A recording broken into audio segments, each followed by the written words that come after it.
Meus irmãos, que a paz do nosso Senhor Jesus esteja com todos vocês. Eu quero aqui agradecer cada um de vocês que tem estado comigo nesses últimos tempos, nessas mensagens. Eu sempre gravo com muito carinho, com muito temor diante de Deus, acima de tudo, porque eu acho que quando a gente faz as coisas para Deus, a gente tem que fazer o nosso melhor. E hoje o tema dessa mensagem, ele vai fazer uma referência sobre exatamente essa questão, sobre quando você vai fazer algo, seja algo para si, algo para Deus, algo para as pessoas, faça com amor, faça com carinho, faça com cuidado. Eu acho que quando você se empenha ao máximo, a se entregar ao máximo, os resultados, os frutos, eles vêm. E o que eu tenho visto é que pessoas, elas estão cada vez mais me dando feedbacks de que essas mensagens têm de alguma forma abençoado a sua vida.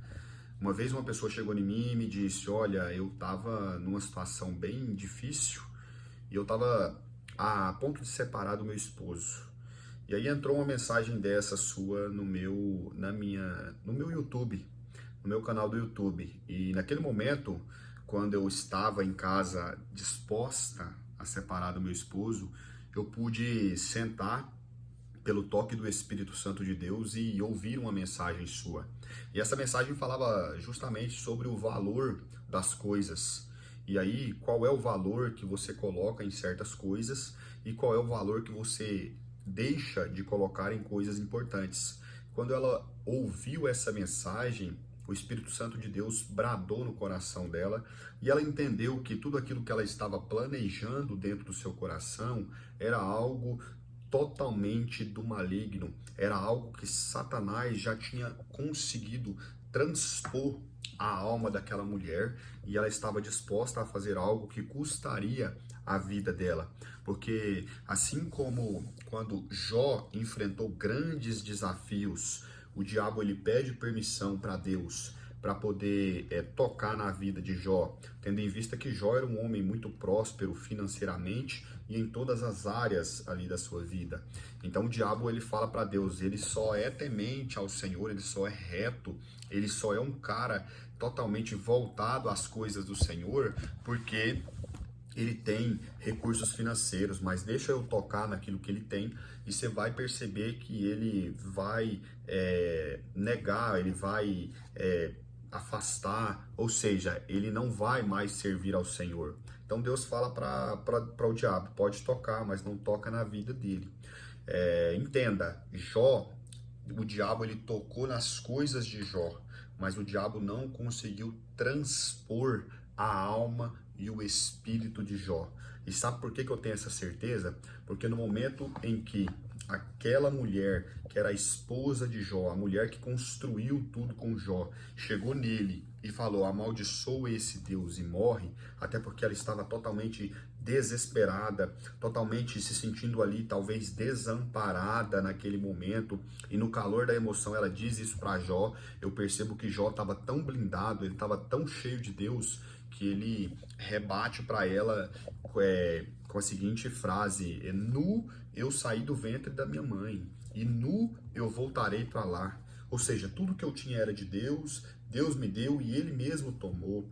Então, ou seja, ele recebe o bem de Deus, mas ele também sabe passar pelos desafios ali com amor e com temor.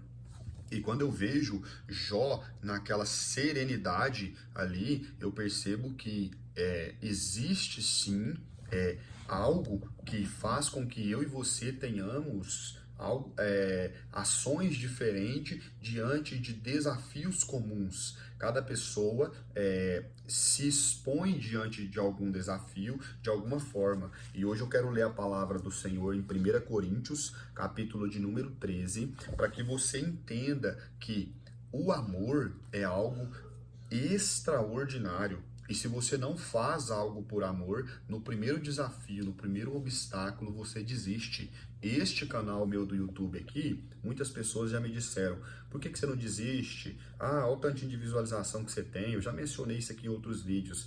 Mas você é bobo demais, moço, larga a mão disso. mas eu sempre tenho colocado no meu coração, eu faço isso aqui com amor, eu faço isso aqui com carinho, eu faço isso aqui porque eu sei que eu tenho um chamado diante de Deus, algo queima dentro de mim para eu poder fazer isso, mesmo que eu tenha poucas visualizações, não importa, eu vou continuar fazendo porque algo me chama para fazer isso.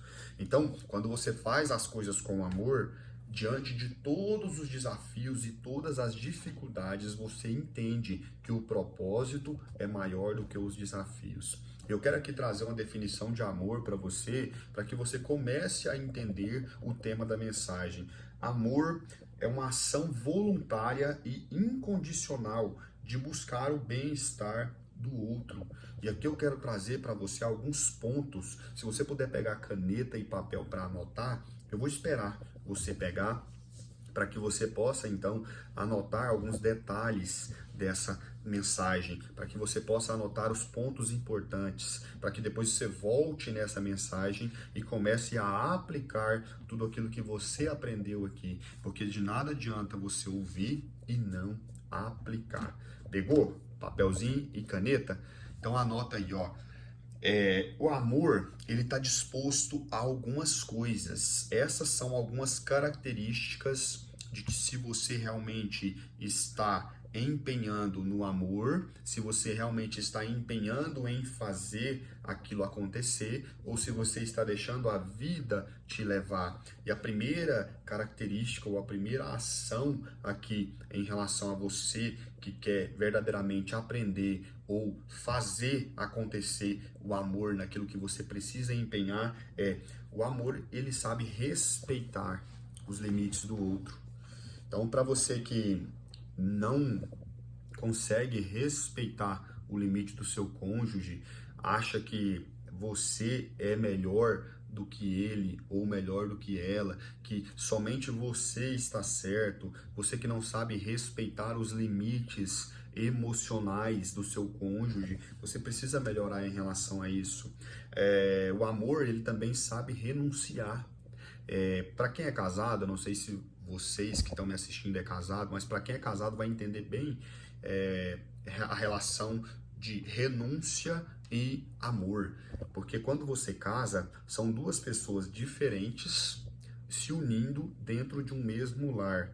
E nesse momento que vocês se unem, algumas dificuldades, algumas divergências começam a acontecer. Então, se você está casado de novinho, entenda que o seu cônjuge, ele foi criado de uma forma diferente. Por exemplo, quando eu casei com a minha esposa, eu tive alguns desafios para que eu pudesse transpor. O primeiro desafio que eu tive era, na minha casa, nós fomos acostumados a comprar, a fazer compras para a casa de alimentos diariamente. Todos os dias a gente passava no mercado e comprava o que estava faltando.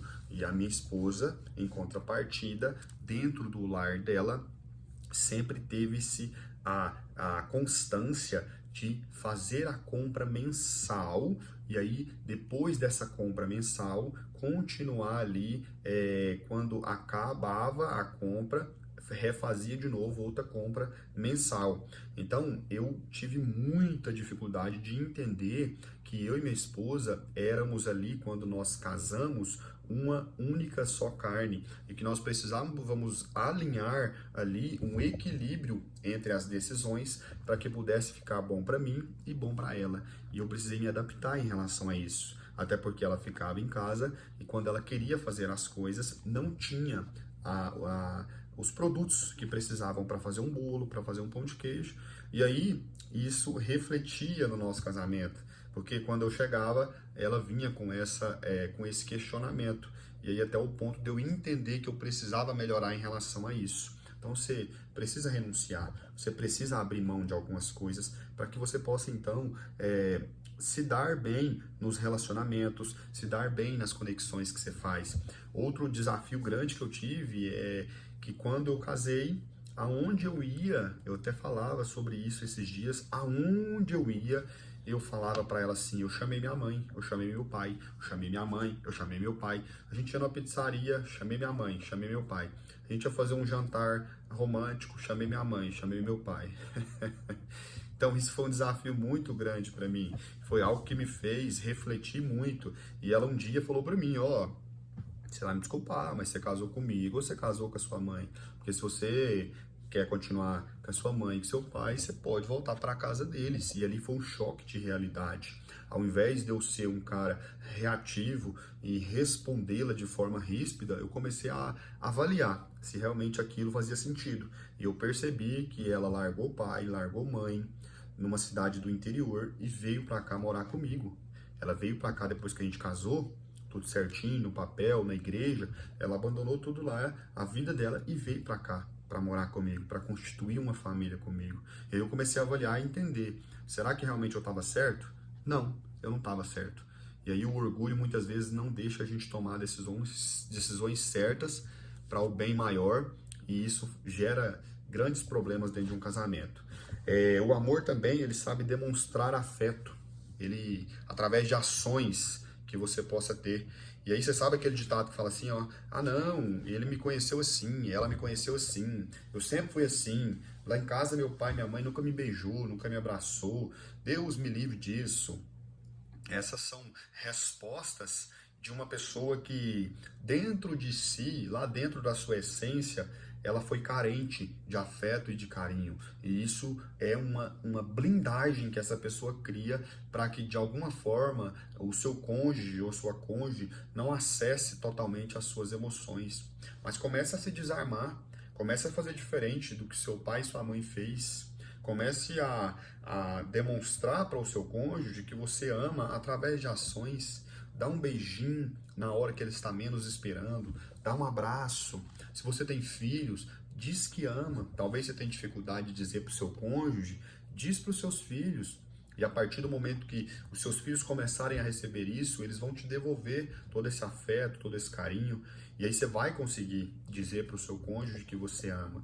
Isso é um exercício. Quanto mais você faz, mais você melhora.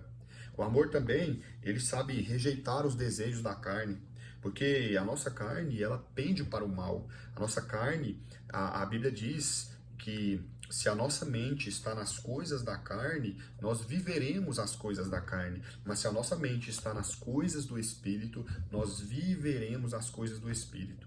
Então, que você possa começar a entender que quanto mais espiritual eu estou, menos carnal eu estou. Quanto mais carnal eu estou, menos espiritual eu estou. Aqui não existe equilíbrio. Ou você está muito espiritual, ou você está muito carnal. Você precisa estar sempre espiritual para conseguir controlar os impulsos e os desejos carnais. Sozinho você não vai conseguir. Você precisa de Deus ao seu lado. O amor também, ele sabe dizer não. Ele sabe o momento de dizer não para o bem maior. Entende? Tem pessoas que não sabem dizer não. Ela se doa demais para as pessoas de fora. Ela sempre diz sim para as pessoas de fora, mas para os de casa ela sempre diz não. Então que você possa aprender a dizer não para as pessoas de fora e dizer sim para muitas coisas que você precisa dizer dentro da sua casa. E o amor também, ele sabe cuidar. Ele sabe zelar pelas coisas mínimas da pessoa que você está do lado. Sabe aquele mandamento que diz honrar pai e mãe? Pois é, honrar pai e mãe é nos mínimos detalhes. É você dizer que ama, é você dar um abraço, é você respeitar, é você entender que o seu pai e a sua mãe, da forma que eles puderam, te entregaram o melhor deles para a sua vida. É você entender que seu pai e sua mãe te fizeram da forma que eles acharam que deveria ser feito o homem e a mulher que você se tornou hoje. Então você cuida, zela e busca sempre demonstrar com ações o amor. E a Bíblia então vai nos dizer aqui, ó, em 1 Coríntios capítulo 13, ainda que eu falasse a língua dos homens e dos anjos e não tivesse amor, eu me tornaria como um bronze ressoante ou símbolo tintilante. E ainda que eu tivesse o dom da profecia e entendesse todos os mistérios e todo o conhecimento, e ainda que eu tivesse toda a fé, e de tal maneira que eu pudesse remover montes e não tivesse amor, eu nada seria. E ainda que que eu distribuísse todos os meus bens para alimentar os pobres, e ainda que eu entregasse o meu corpo para ser queimado e não tivesse amor, de nada me aproveitaria. E o amor é sofredor, é benigno, o amor não é invejoso, o amor não se vangloria, não se envaidece, não se comporta indecentemente, não busca os seus próprios interesses, não se irrita facilmente, não pensa mal, não regozija com a iniquidade, mas regozija com a verdade, sofre todas as coisas, crê em todas as coisas, espera todas as coisas, suporta todas as coisas. O amor nunca falha. Mas havendo profecias, elas falharão, havendo línguas, elas cessarão, havendo conhecimento, ele desaparecerá. Porque em parte conhecemos e em parte profetizamos, mas quando o que é perfeito vier, então o que é em parte será aniquilado. Quando eu era criança, falava como criança, entendia como criança, pensava como criança, mas quando eu me tornei homem, eu coloquei de lado as coisas infantis, porque agora vemos através de um espelho, sombriamente, mas então veremos face a face. Agora eu conheço em parte, mas então conhecerei como também eu sou conhecido. E agora permanecem a fé, a esperança e o amor. Das três, a maior é o amor. Olha só que palavra impactante. Quando eu era criança, eu pensava como criança. Agora, quando eu sou homem, eu me porto como um homem. Ou seja, a palavra de Deus está nos dizendo que amar é uma decisão. Já começa aí. Você precisa decidir que você quer amar. A segunda coisa que você precisa entender é que comportamentos de criança, ou seja, comportamentos mimados, já não podem mais ser aceitos na vida adulta. Até porque você é um homem de Deus, você é uma mulher de Deus. Então, quando você, pelo altivez, pelo egoísmo, pela a vontade de se sentir como uma criança, você se porta como tal, a sua vida começa a ter consequências graves. E aqui eu quero trazer para você, se você ainda não tem esse mapa dentro da sua casa, se você já está com papel e com a caneta, anota aí. Existe um ecossistema na sua vida e esse ecossistema ele precisa estar rodando como uma engrenagem. E aí você vai anotar aí assim, ó, conjugal, aí você vai pôr embaixo financeiro, mais embaixo carreira, mais embaixo filhos, mais embaixo vida espiritual, mais embaixo saúde, mais embaixo emoções, mais embaixo servir e por último relacionamento ou amizades. E esse ecossistema ele precisa estar rodando como uma engrenagem. Se algum desses pilares que eu te falei estiver com alguma dificuldade de rodar, a sua engrenagem não está 100%. E se a sua engrenagem não está 100%, em algum pilar desse ecossistema você está falhando, existe consequências que você vai carregar pro resto da vida se você não voltar lá, realinhar a rota. Eu sempre digo isso nas minhas mensagens. Você precisa realinhar a rota. Jesus, quando ele veio aqui na Terra, ele veio para ensinar e ele veio com um propósito. Propósito muito bem definido, mas durante a jornada, durante a caminhada de Jesus, ele ensinou tudo aquilo que nós sabemos através da palavra de Deus aqui no Novo Testamento, no Evangelho de Mateus, de Marcos, de Lucas.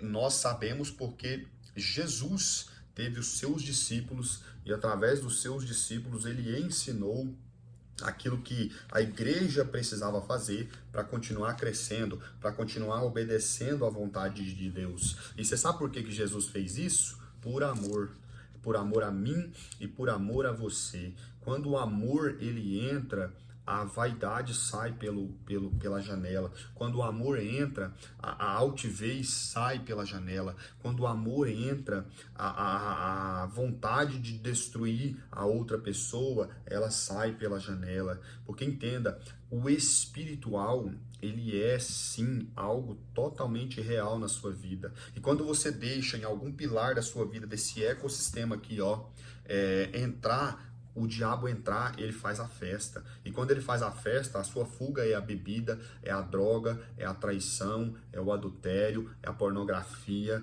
Você vai buscar uma fuga. E quando você busca essa fuga, a primeira coisa que afeta é a família. E o maior projeto de Deus nessa terra aqui, ó, o maior projeto de Deus nessa terra é a família. É por isso que você vê tantas frustrações na atualidade. É por isso que você vê tantas pessoas frustradas, porque não conseguem mais enfrentar os desafios de se ter uma família. E quando você tem uma família, esse ecossistema que eu te falei aqui, ó, ele precisa estar totalmente equilibrado para que você tenha uma família bem-sucedida, para que você tenha próximas gerações bem-sucedidas. E eu quero te fazer 3 perguntas para a gente finalizar essa mensagem. A primeira pergunta é: você gosta do que você tem construído? Pega lá no finalzinho desse papelzinho que você pegou, coloca aí: você gosta do que você tem construído? E aí você vai anotar. Se você gosta, você coloca 3 características por que você gosta, que você está fazendo. Sim, eu gosto por conta disso e disso e disso que eu estou fazendo para melhorar esse ecossistema. Mas aí você já tem que estar fazendo. Se você não está fazendo, então você coloca não, eu não gosto do que eu estou construindo. E por quê? Aí você vai colocar 3 características do porquê que você não gosta. Segunda pergunta: quais ações você precisa tomar para que essa mudança, se você colocou não, comece a acontecer? E aí você coloca lá quantas ações você quiser. E dentro dessas ações, tire pelo menos 5 do papel e comece a executar hoje. E a última pergunta é: quando você vai começar a executar com as ferramentas que você tem agora? Já viu tantas pessoas que dão desculpa? Ah, mas eu não faço isso por conta daquilo. Ah, mas eu não faço isso porque se eu tivesse esse recurso eu faria. Ah, mas eu não faço isso. Meu irmão, ei, minha irmã, acorda. Começa agora. Começa com as ferramentas que você tem agora. O reinado de Davi não começou quando ele estava lá sendo empossado como rei, não. Começou quando ele estava cuidando de ovelhas. Moisés, quando ele foi para o Egito libertar o povo, ele não começou grandão lá, libertando o povo, não. Ele começou como fugitivo do Egito. Ele era príncipe e depois ele foi fugitivo. E ele ficou mais de 40 anos como fugitivo. Então entenda, as coisas grandes, elas começam pequenas. Então, para que você tenha, para que você seja abundante em amor, para que você comece a entender como é fazer as coisas com amor, você precisa começar com pequenas ações. Então comece hoje. Eu declaro em nome de Jesus que você vai começar hoje, que a mudança vai começar hoje na sua história, que a transformação vai entrar hoje no seu lar, que a partir de agora a presença de Deus vai fazer parte das suas rotinas, a presença de Deus vai fazer parte do seu lar. Eu declaro em nome de Jesus que a mudança vai começar a acontecer hoje e que nas próximas semanas você já vai ver uma mudança extraordinária na sua casa, no seu lar, na sua espiritualidade, nas suas emoções, nos seus relacionamentos, nas suas finanças e em todos os pilares da sua vida. Eu declaro em nome de Jesus que a abundância de Deus chegou na sua vida através dessa mensagem. Em nome de Jesus, amém e amém.